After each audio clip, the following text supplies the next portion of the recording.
Hello friends, welcome to my channel. आज हम प्रश्नावली 4.1 का जो क्वेश्चन 2 का 3 और 4 रह गया था उसको हम सॉल्व करेंगे।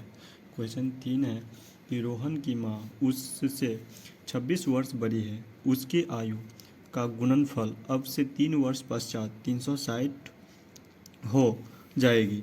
हमें रोहन की वर्तमान आयु ज्ञात करना है। हमें रोहन की आयु निकालना है। हम जब इसको हल करेंगे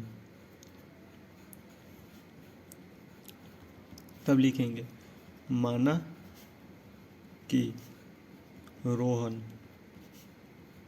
की वर्तमान आयु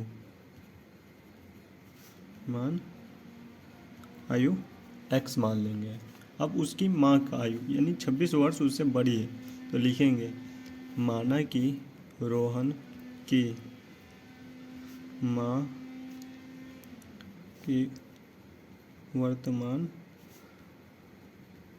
आयु उससे 26 वर्ष अधिक है तो x प्लस 26 लिखेंगे।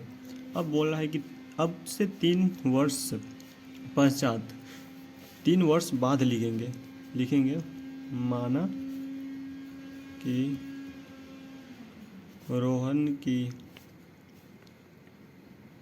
आयु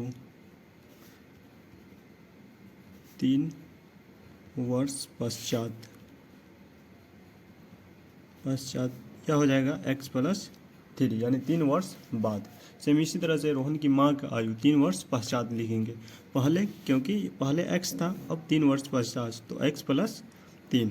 अब रोहन की माँ की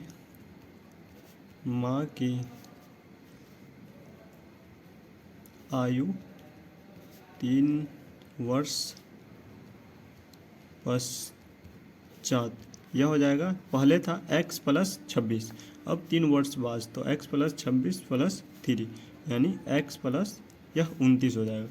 इसमें दे रहा है कि उनकी आयु का गुणनफल, यह गुणनफल दे रहा है। अब से 3 वर्ष पश्चात कितना था 360 है।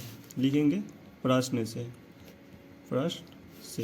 पहले था यह x प्लस 3 और यह है इसकी माँ की आयु x प्लस 29 दोनों का गुणनफल x plus 3 into x plus 29 दोनों का गुणनफल है 360।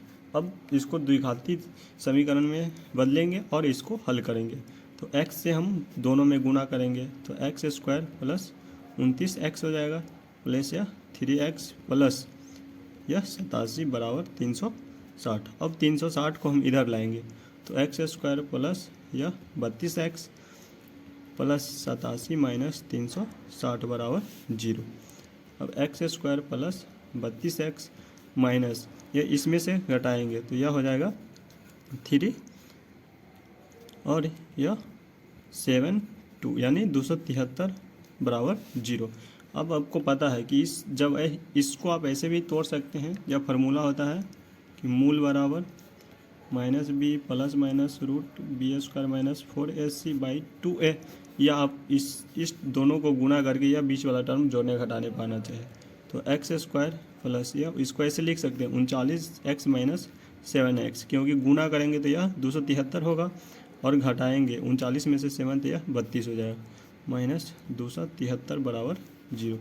कॉमन ले लेंगे, दोनों में x है तो x प्लस 39, इसमें 7 कॉमन लेंगे माइनस 7 तो x माइनस यह माइनस यहाँ कॉमन लिया तो यहाँ प्लस हो जाएगा, यह हो जाएगा 39 बराबर 0। अब दोनों में x प्लस 39 है तो कॉमन ले लेंगे x प्लस 39, इसमें बचेगा x माइनस 7 बराबर 0।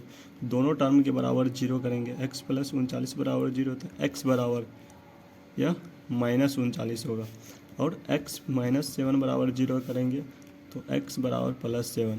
अब रोहन की वर्तमान यानी हमको आयु निकालना है, वर्तमान आयु निकालेंगे। रोहन की वर्तमान आयु निकालेंगे तो यह हो जाएगा x माने थे तो यह x 7 है, क्योंकि प्लस वाला होता है माइनस वाला टर्म नहीं लिया जाता है, यह 7 हो जाएगा। और उसकी माँ की आयु निकालेंगे, माँ की वर्तमान आयु यह था x प्लस 26 यानी 7 प्लस 26 यानी 33 वर्ष हो जाएगा। 3 वर्ष पश्चात वही मान रख देंगे। अगर 3 वर्ष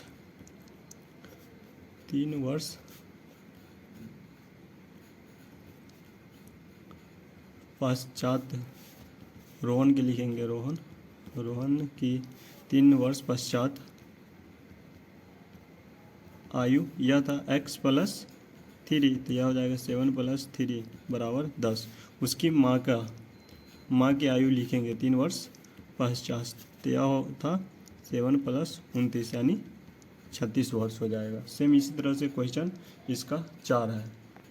क्वेश्चन 4 है कि एक रेलगाड़ी 480 किलोमीटर की दूरी समान चाल से तय करती है। यदि इसकी चाल 8 किलोमीटर प्रति घंटा कम होती है तो वह उसी दूरी को तय करने में 3 घंटा अधिक लेती है। हमें रेलगाड़ी की चाल ज्ञात करना है। तो हमको रेलगाड़ी की यानी कितना चाल से चलेगा वह निकालना है। तो हम मान लेंगे यहाँ, माना कि रेलगाड़ी की समान चाल x मान लेंगे। अब बोल रहा है कि यह कितना किलोमीटर चलता है। यह पहले दूरी तय की है, यह 480 किलोमीटर। अब एक सूत्र होता है, फार्मूला उल्टा लिखा गया था। अब यह हमको पता है, यहाँ पर लिखेंगे केस 1 में, या केस 1 इसको ले लेते हैं। यह बोला कि एक रेलगाड़ी 480 किलोमीटर पर की दूरी समान चाल से तय करती है। यदि इसकी चाल 8 किलोमीटर प्रति घंटा कम होती है। पहले चल रहा है कि समान चाल से 480 किलोमीटर, यह समय बराबर हम लिखे हैं। यह समय बराबर है दूरी बट्टे चाल। तो हम इसका चाल माने हैं x और यह दूरी तय की है 480, तो 480 बट्टे x कर देंगे, यह समय बराबर। अब केस 2 में लेंगे, केस 2 समय बराबर यह दूरी बट्टे चाल होगा। अब दूरी बोल रहा है कि 8 की, यहाँ यदि इसकी चाल 8 किलोमीटर प्रति घंटा कम होती है। जब यह कम होती है 480 किलोमीटर में, यह पहले था x किलोमीटर से समान चाल से चल रहा था, अब इसमें 8 किलोमीटर प्रति घंटा कम हो जाता है, तो x - 8 कर देंगे। अब बोल रहा है कि तो वह उसी दूरी को तय करने में 3 घंटे अधिक समय लेती हैं। तब यहाँ पर लिखेंगे प्रश्न से, देखिए यहाँ पर दोनों है समय बराबर, यह भी समय बराबर और यह भी समय बराबर, तो दोनों इक्वल है। यानी हम इसको ऐसे लिख सकते हैं 480/x बराबर 480/x - 8। अब बोल रहा है कि तो वह उसी दूरी को, यानी पहले जो दूरी तय कर रहे थे उसी दूरी को तय करने में 3 घंटा अधिक लेते हैं। यानी यह दूरी को तय करने में 3 घंटा अधिक लगता है, तो 3 हम प्लस कर देंगे। अब इसको 1 मान लेंगे और एलसीएम ले लेंगे, तो x 480 - 3x बराबर 480/x - 8। तिरछा मल्टीप्लाई कर देंगे, इससे इसमें इसको 480 - 3x × x - 8 बराबर लिखेंगे 480 × x, गुना करेंगे तो अब इससे इसमें मल्टीप्लाई करेंगे, तो 480x फिर x से माइनस 3x² हो जाएगा। 8 से करेंगे तो यह माइनस हो जाएगा 0 और 88 64 32 आएगा 38 हो जाएगा, और माइनस 38 24 x बराबर 480 x हो जाएगा। यह भी प्लस में और यह भी प्लस में, तो इससे यह हम कर देते हैं। समय माइनस कॉमन ले लेंगे, यह 3x² प्लस 3840 माइनस प्लस हो जाएगा x बराबर 0। माइनस को इस साइड भेज देंगे, तो 3x² प्लस 24x प्लस 3840 बराबर 0। अब जोड़ने सेम उसी तरह जैसे 3 में किए हैं, जोड़ने घटाने पर यह आना चाहिए बीच वाला, और गुना करने पर यह। इसमें आप 3 कॉमन भी ले सकते हैं। अगर 3 कॉमन ले लेंगे तो 3 कॉमन लेंगे तो x² प्लस यह हो जाएगा 6x प्लस यह हो जाएगा बराबर 0। अब x² 3 को इधर भेज देंगे तो 0 हो जाएगा, प्लस 6x प्लस 1280 बराबर 0। अब सेम तरीका से तोड़ सकते हैं, जोड़ने घटाने पर 6 आना चाहिए और गुना करने पर 1280, और वहाँ पर अब x के मान निकाल लेंगे। तो सेम तरह से